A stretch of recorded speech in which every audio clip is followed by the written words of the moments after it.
इस्लाम जो है मैंने कबूल करने की जो मेरी शुरुआत है, मैं कुरान को इसलिए पढ़ रहा था ताकि मैं उसमें कुछ गलतियां निकालूं। और ये भावना कहाँ से पैदा हुई? जब कोई मुसलमान मुझे बताता था कि भाई तुम्हारी किताब में यहाँ पर मोहम्मद का नाम है सल्लल्लाहु अलैहि वसल्लम, यहाँ पर फला नाम है, यहाँ पर वो है, यहाँ पर फला है, तो मेरी जो भावना थी वो ये थी, जुमा में एक दिन नहाने वाले रोज नहाने वाले को बता रहे। मैं नहीं जानता था इस्लाम को। जुमा में एक दिन नहाने, क्योंकि मेरे घर में यही बताया गया, मुझे बचपन से यही सिखाया गया, तो मैं ये सोचता था जुमा में एक दिन नहाने वाले रोज नहाने वाले को बता रहे, अब इनको बताना पड़ेगा कि इनके धर्म में क्या है। ये भावना लेकर मैंने कुरान पढ़ा। ये भावना लेकर मैं कुरान को पढ़ना शुरू किया। सबसे पहले फतेह मोहम्मद जालंधरी साहब का मैंने कुरान उठाकर पढ़ा, तर्जुमा पूरा मुकम्मल। अल्लाह का बहुत बड़ा एहसान है, उसी में मेरा जो है जहन अल्लाह ताला ने खोल दिया। अल्हम्दुलिल्लाह मैंने कुरान को पढ़कर, उसको समझकर, अल्हम्दुलिल्लाह मैंने इस्लाम को कबूल किया है। किसी के दबाव में नहीं किया, अल्हम्दुलिल्लाह। किसी ने दबाव नहीं दिया, किसी ने पैसे नहीं दिए। पैसे देता अगर कोई तो रेंट के घर पे नहीं रहता। अच्छा, बारकल्लाह फीक। अभी तो आप इस्लाम के बारे में बहुत सारी चीज़ जानकारी हासिल करें। मैं आपसे ये सवाल कर रहा हूँ, आप भी क्या है, आप ऑलरेडी जो है लोगों को भी इस्लाम के बारे में आप जानकारी दे रहे हैं, तो मेरा ये सवाल है, क्या इस्लाम में जायज़ है लोगों को फोर्स करना और इस्लाम कबूल करवाना, ऐसा कुछ इस्लाम में जायज़ है क्या?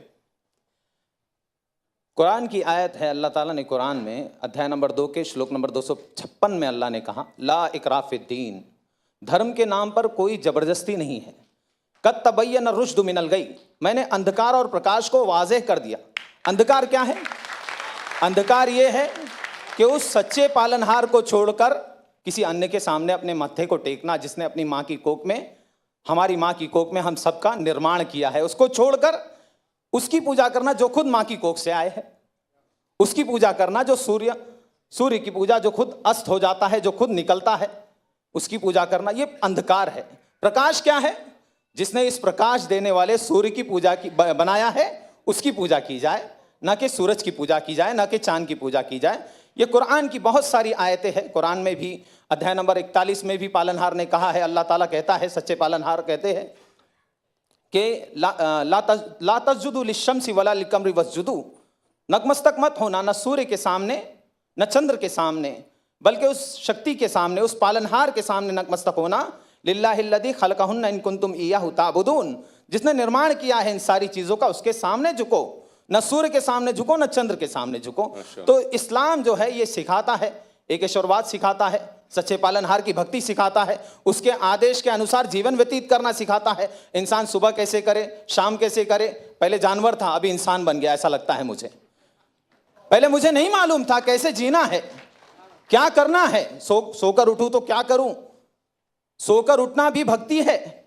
इस्लाम में अगर कोई आदमी सोकर उठता है, अल्हम्दुलिल्लाहिल्लज़ी अहयाना बादा मा अमातना व इलैहि नुशूर पढ़ता है, तो उसको सवाब, सोने का अज्र मिल रहा है। बाथरूम जा रहा है, वहां पर भी भक्ति की प्रेरणा दी गई है, बाथरूम की प्रार्थना करनी है। निकल रहा है तो प्रार्थना कर रहा है। सड़क पे कैसे चलना, थूकना, अल्लाह अकबर, बड़ा एक हर अमल को जो है बताया गया। थूके कैसे इंसान, सामने ऐसे नहीं थूके, क्यों, किसी और को तकलीफ भी हो सकती है। सामने थूके और उसको दबा दे, या फिर उल्टी तरफ थूके, राइट तरफ ना थूके। थूकने की प्रेरणा देने वाला इस्लाम है। वो इस्लाम, अल्लाह अकबर, वो इस्लाम कभी भी किसी का खून बहाने की शिक्षा नहीं देता। बारकल्लाह फीक।